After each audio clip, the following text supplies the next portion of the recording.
गुप्त विद्या चैनल में आपका स्वागत है। आज के इस वीडियो में हम माँ त्रिपुर सुंदरी के ऊपर चर्चा करने वाले हैं।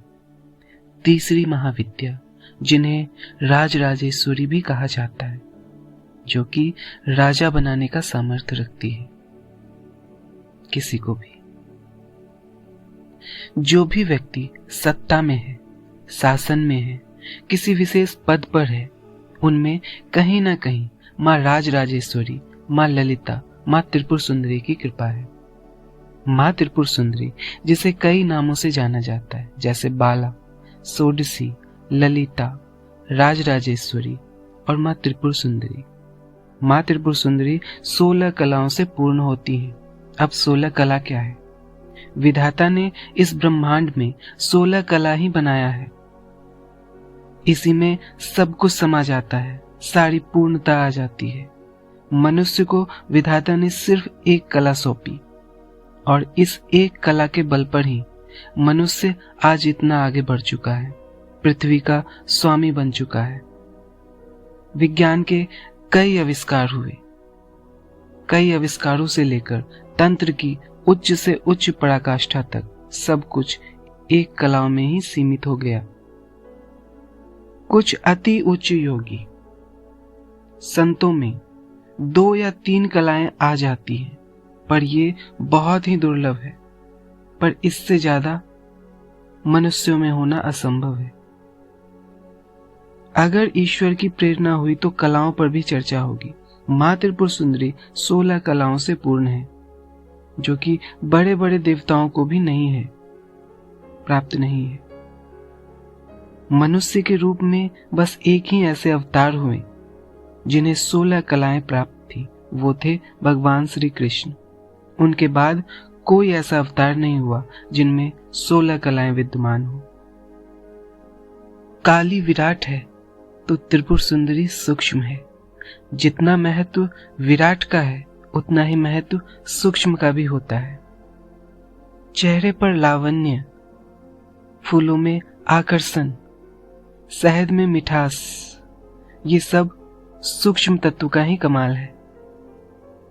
प्रकाश में वो जो तेज होता है, वो रोशनी होती है, जो कि सूक्ष्म तत्वों से ही आती है, जिनकी अधिष्ठात्री माँ त्रिपुर सुंदरी है, जिन्हें श्री विद्या भी कहते हैं।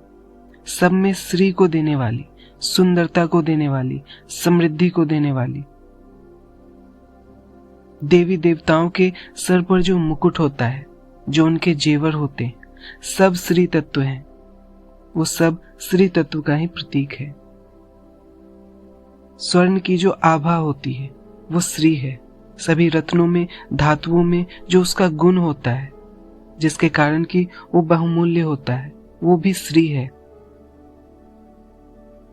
मनुष्य को भी श्री तत्व से विद्यमान होना चाहिए, तभी वो पूर्णता से युक्त हो पाएगा। जब साधनाओं को करने से हमारे अंदर जो तेज आता है, वो श्री तत्व ही है। हमारी वाणी में मधुरता आती है, आकर्षण आता है, शब्दों में वो ज्ञान की तरंग होना, जो कि सुनने वालों के अंदर ज्ञान का संचार कर दे, वो भी श्री तत्व ही है। जब साधक में श्री तत्व उतरता है, तो उसकी वाणी में ऐसा आकर्षण, ऐसा सम्मोहन आ जाता है कि सुनने वाले उससे बिना सम्मोहित हुए नहीं रह पाते। वो दिखने में अनायास ही बहुत समृद्ध दिखने लगता है, भले ही वो धन का प्रदर्शन ना करे। वो बहुत ही सुंदर मालूम होता है, भले ही वो सौंदर्य प्रसाधन का उपयोग ना करे। वो अनायास ही बहुत प्रभावशाली दिखने लगता है। साधनाओं की जो सफलता है, वो भी श्री विद्या ही है। उसमें भी इसी का प्रभाव है, क्योंकि बिना श्री के प्रभाव से किसी साधनाओं में सफलता नहीं मिलती। साधनाओं में सफलता भी उस साधक का श्री तत्व ही है, उसका जागृत होना ही है। इस तत्व के अभाव में व्यक्ति निस्तेज मालूम होता है, जिनका जीवन अभावग्रस्त होता है।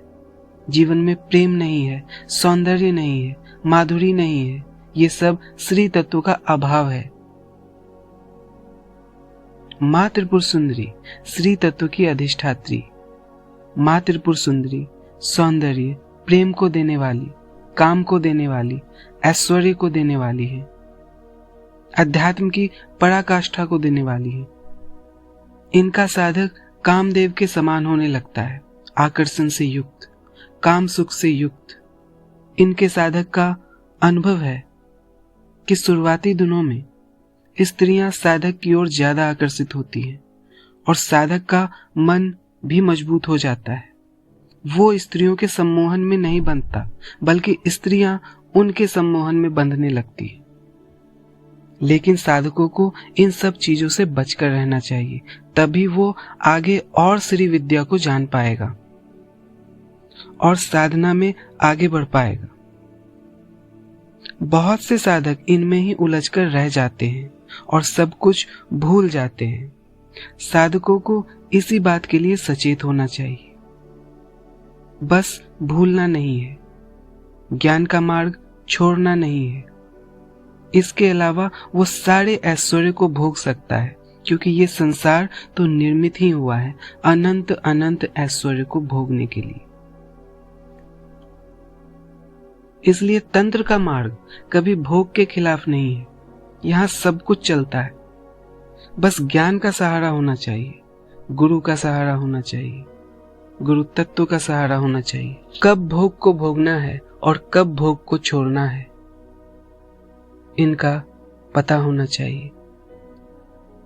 जिनके वैवाहिक जीवन में कष्ट है, कमी है, सुखपूर्ण नहीं है, प्रेमपूर्ण नहीं है, उन्हें माँ त्रिपुर सुंदरी की आशीर्वाद की बहुत आवश्यकता है।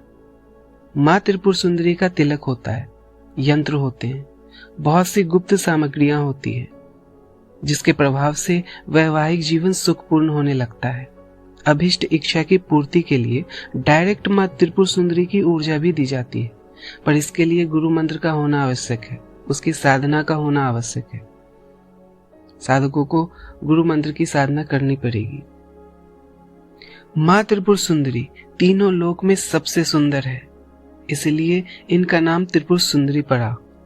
माँ त्रिपुर सुंदरी श्री कुल की अधिष्ठात्री है, जिसमें कि भुवनेश्वरी, त्रिपुर भैरवी, मातंगी, कमला और स्वयं माँ त्रिपुर सुंदरी। इन देवियों में माँ त्रिपुर सुंदरी जैसा गुण है, सौम्य है। जहाँ काली कुल में उग्र देवी का रूप है, वहीं श्री कुल में सौम्य देवी का रूप है। काली विराट है तो माँ त्रिपुर सुंदरी सूक्ष्म है। जहाँ काली जन्म और विनाश देने वाली है, वहीं माँ त्रिपुर सुंदरी पालन पोषण करने वाली है। माँ त्रिपुर सुंदरी की ही कृपा है कि मनुष्यों को दुर्लभ रत्नों की प्राप्ति भी होती है, दुर्लभ मणियों की प्राप्ति होती है। बहुत से दुर्लभ रत्न होते हैं, मणियां होती हैं। आगे अगर इष्ट कृपा होगी तो इन सब पर बहुत अच्छे से चर्चा होगी और जो भी साधक जुड़े हैं उन्हें ये प्राप्त भी हो सकता है। हमारे पास बहुत ही दुर्लभ मणियां और रत्न मौजूद हैं। रत्नों की एक सिद्धि भी होती है जो कि बहुत ही दुर्लभ है। किसी भी रत्न को छू देने से उस रत्न में ब्रह्मांड की ऊर्जा समा जाती है। वो रत्न चमत्कारी हो जाता है। उस रत्न को फिर किसी को अगर दे दिया जाए तो वो उसका जीवन बदल देता है। तो ये रत्नों की सिद्धियां माँ त्रिपुर सुंदरी की कृपा से ही प्राप्त होता है। श्री यंत्र माँ त्रिपुर सुंदरी का ही यंत्र है। श्री यंत्र की प्राप्ति बहुत दुर्लभ है। असली श्री यंत्र बहुत दुर्लभ है, जो कि स्फटिक का होता है, और उसके बाद भी अगर वो योग्य गुरु से संस्कारित ना हो, तब से श्री यंत्र नहीं लिया जाता। इसका विधान होता है। अगर जिस घर में श्री यंत्र स्थापित होता है, वहां साक्षात माँ त्रिपुर सुंदरी की ऊर्जा आने लगती है। अभी हमारे पास लगभग 2 से 3 श्री यंत्र हैं, जिसका शुल्क थोड़ा ज्यादा है। अगर किसी को प्राप्त करना हो तो कर सकते हैं। माँ त्रिपुर सुंदरी श्री विद्या का ज्ञान बहुत विशाल है। एक वीडियो में इसे समेटना बहुत मुश्किल। आगे कुछ इतर योनि शक्तियों पर चर्चा करनी है, क्योंकि साधकों की बहुत बड़ी डिमांड है कि इन पर भी चर्चा होनी चाहिए।